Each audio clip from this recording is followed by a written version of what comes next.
Assalamualaikum warahmatullahi wabarakatuh. Selamat siang, pagi, sore untuk Ibu Wasila dan audiens sekalian. Perkenalkan, saya Raisa Kamila Putri Darmawan. Pada kesempatan kali ini, saya akan membahas tentang bagaimana pengaruh bantuan yang diberikan kepada usaha mikro kecil dan menengah atau UMKM sebagai salah satu tonggak perekonomian negara.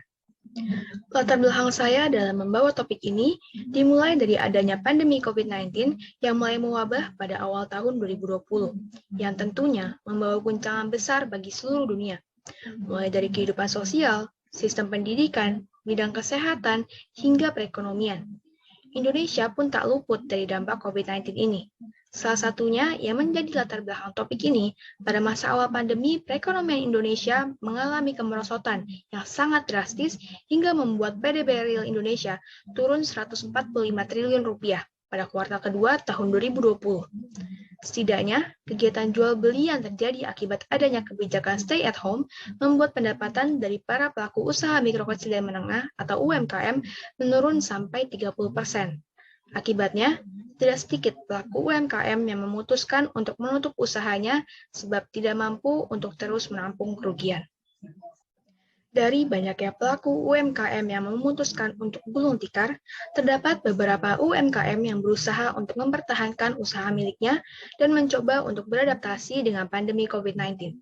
Kemajuan teknologi saat ini pun dijadikan senjata oleh para pelaku UMKM untuk bisa membangkitkan usahanya kembali. Tidak hanya itu, media sosial juga dimanfaatkan dengan baik oleh para pelaku usaha untuk mempromosikan produknya kepada para calon konsumen, mulai dari e-commerce seperti Tokopedia, Shopee, hingga memanfaatkan fitur terbaru dari Instagram, yaitu Instagram Business. Tidak hanya mencakup pelaku usaha yang berhasil bertahan dari pandemi, tetapi juga membuat masyarakat lain berlomba-lomba untuk menciptakan inovasinya, membuka usaha, dan menjajakan produknya di media sosial. Tidak heran, digitalisasi UMKM ini membawa pengaruh yang sangat baik bagi perekonomian Indonesia. Dengan jumlah UMKM yang mencapai 64,2 juta dengan kontribusi terhadap PDB sebesar 61,07% atau senilai 8.573,89 triliun rupiah, UMKM menjadi pilar terpenting dalam memulihkan perekonomian negara.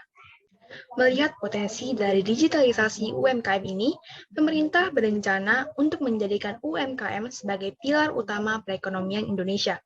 Hal ini direncanakan dengan penargetan UMKM yang terdigitalisasi sejumlah 30 juta pada tahun 2024 nantinya.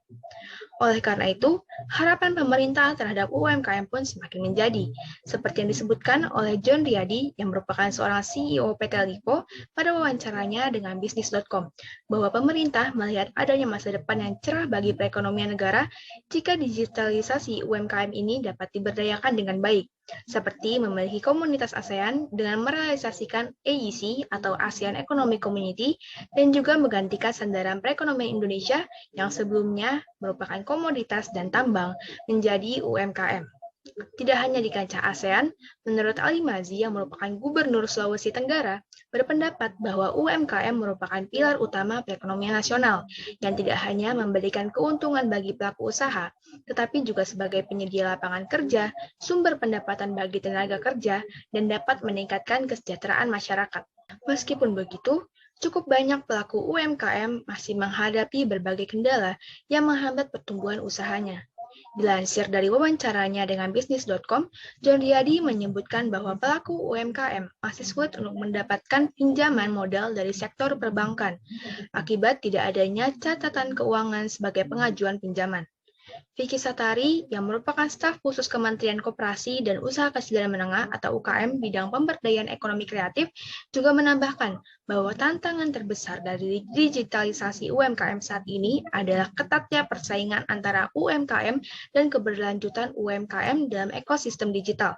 Sebab, bisa saja digitalisasi UMKM yang sedang menjalar saat ini hanya sebuah tren atau bentuk adaptasi dari masyarakat terhadap pandemi COVID-19 yang dikhawatirkan akan meredup saat COVID-19 nanti telah mereda. Mengetahui hal ini, tentu pemerintah tidak tinggal diam. Mereka berusaha menyelesaikan masalah ini, salah satunya dengan meningkatkan alokasi dana APBN bagi UMKM. Pada layar, Ditampilkan tabel yang menunjukkan korelasi antara bantuan berupa dana APBN kepada para pelaku UMKM dengan kenaikan jumlah UMKM yang terdigitalisasi dari tahun 2019 hingga 2022. Tabel ini dibentuk untuk melihat apakah APBN yang dialokasikan pemerintah kepada UMKM memberikan dampak positif dalam mendukung pendigitalisasian UMKM di Indonesia.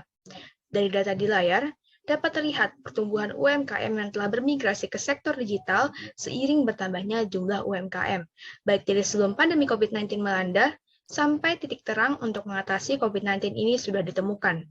Dapat disimpulkan bahwa hanya dalam waktu sekitar 3 tahun, UMKM yang telah terdigitalisasi mengalami pertumbuhan yang sangat pesat hingga mencapai lebih dari 2 kali lipatnya, diiringi dengan jumlah UMKM yang terus bertambah.